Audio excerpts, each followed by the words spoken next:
Assalamualaikum warahmatullahi wabarakatuh. Saya Linda Nadia Fauzia dengan NIM akhiran 025. Saat ini saya sedang berada di industri Getuk Yami yang berada di Karangjati dengan titik Borobudur, Magelang. Mari kita lihat yuk proses pembuatan getuk dan mungkin kita bisa wawancarai owner dari produksi ini.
Bersama dengan Mbak Feni selaku pemilik dari industri getuk.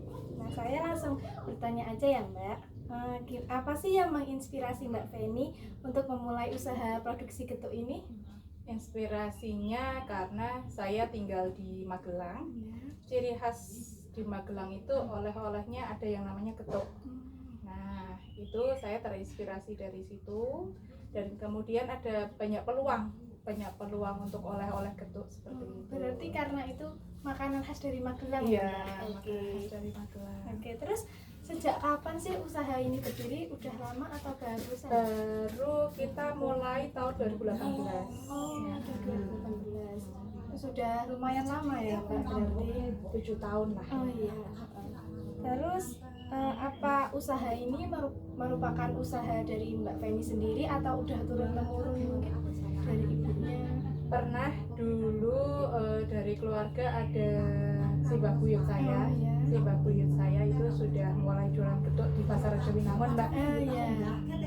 Terus kemudian ada cucunya, dan kemudian saya cicitnya. Memang dari keluarga sudah ada yang mulai bisnis getuk.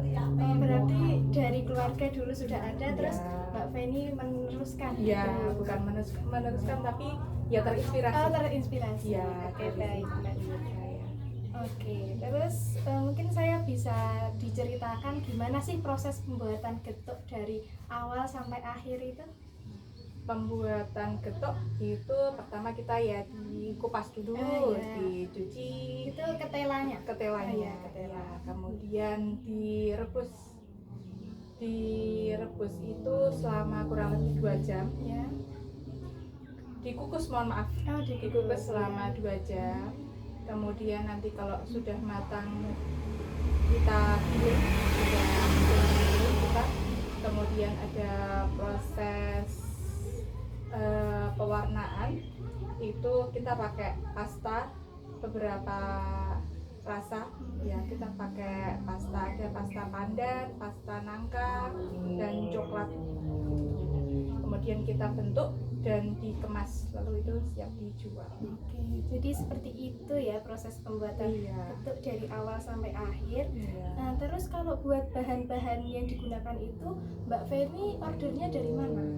Kita langsung dari petani. Kalau bahan baku ketelanya kita dari Kaliangkrik biasanya. Kaliangkrik di store ke sini. Berarti langsung dari proses produksinya ya? Kayak langsung dari petani. Dari petani. Iya, oke. Iya. Selanjutnya berapa banyak sih yang getuk itu diproduksi setiap harinya? Setiap hari kita minimal 50. 50 ya, pieces. 50 kilo. 50 bahan kilo. bakunya. Iya. Nanti maksimal di 60 kilo bahan baku ketela. Banyak sekali ya. Terus apa sih yang menjadi keunikan atau ciri khas dari getuk yang Mbak Feni bikin itu? Ciri khasnya? Iya. Ciri khasnya kita itu ada di kemasan, karena sebelumnya kalau penjualannya getuk itu kan di getuk kaca di pasar-pasar itu ya. Nah, kalau kita dikemasi kecil-kecil, jadi kita bisa di harga ekonomis, Mbak.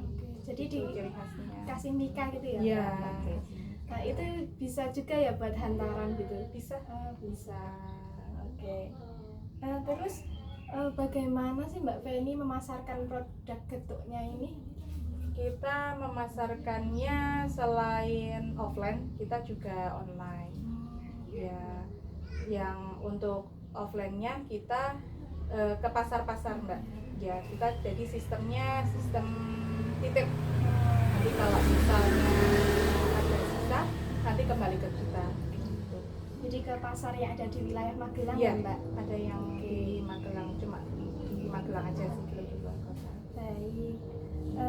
Terus Mbak Feni juga ini ya berarti memanfaatkan media sosial ya buat pemasaran getuk. Iya. Jadi bisa dipesan secara online gitu ya.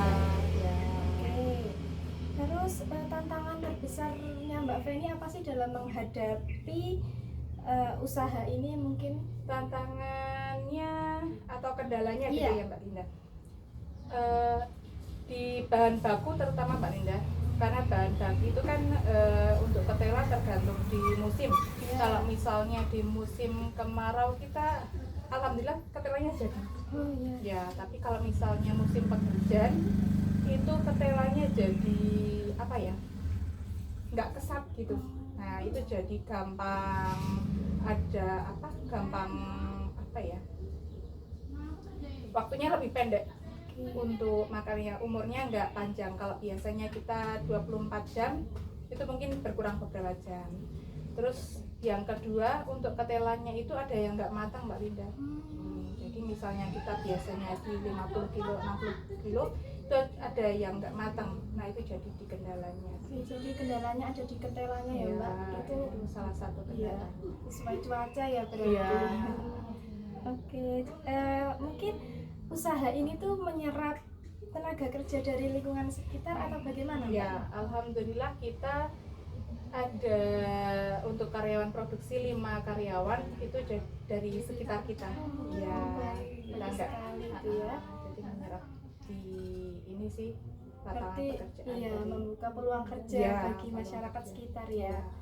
Oke, terus sejauh mana sih usaha ini memberikan dampak ekonomi bagi Anda dan masyarakat sekitar? Dampak ekonomi alhamdulillah ada perputaran ekonomi, ada keluarga yang terbantu dari untuk kerja di sini. Ya alhamdulillah. Dampak ekonominya ada. Oke. Nah terus Mbak Feni ini ada rencana nggak buat buka cabang atau menjalin sebuah kemitraan gitu? Kita insya Allah akan ada wilayah baru mungkin Mbak Lina. Jadi kita kan sekarang ada beberapa wilayah. Kita ada 5 wilayah. Ada Ngluar, Muntilan, Kaligoro, kemudian Tempuran. Nah, kemungkinan mungkin kedepannya akan tambah wilayah lagi. Semoga kita doakan lancar ya teman-teman.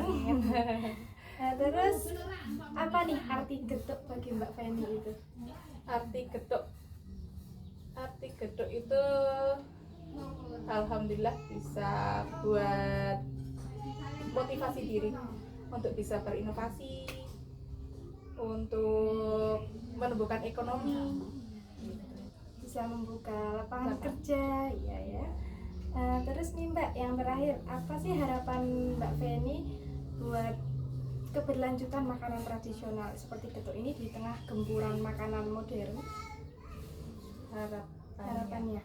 Harapannya kita selalu ada inovasi insya Allah. Jadi ada customer atau pelanggan yang menikmati getuk itu nggak melulu itu aja gitu, dari segi rasa, segi kemasan gitu. Oke, luar biasa sekali ya berarti Mbak Feni. Oh iya Mbak, saya tuh penasaran, Mbak Feni ini kan bikin getuk ya? Iya. Itu dulu kuliah atau kursus gitu nggak sih? Enggak sih, itu kita pernah lihat produksi di om saya. Nah, di tempat karet. Dulu waktu kecil saya sudah lihat produksi di tempat Simbah Puyut. Kemudian saya besar ini saya belajar di tempat om saya. Karet. Jadi kita melihat saja, tapi untuk proses belajarnya kita otodidak, Mbak. Iya, jadi kita nggak 1 bulan 2 bulan, jadi tetap ada research development juga. Ada prosesnya gitu. ya. Berarti dulu kuliahnya bukan tentang ini ya, Mbak? Saya kuliahnya di jurusan ekonomi akuntansi. Oh, akuntansi bisa terjun ke industri getuk, luar biasa tapi, sekali ya. Ilmunya kepake juga sih. Soalnya kalau akuntansi itu kan ada dari proses purchasing, kemudian produksi, alhamdulillah. Ada keuangan juga. Oh iya. Jadi alhamdulillah kepake. Luar biasa. Jadi Mbak Feni ini sangat menginspirasi saya ya untuk berwirausaha. Makasih banyak ya Mbak Feni atas waktunya. Terima kasih kembali Mbak Linda. Sekian, terima kasih.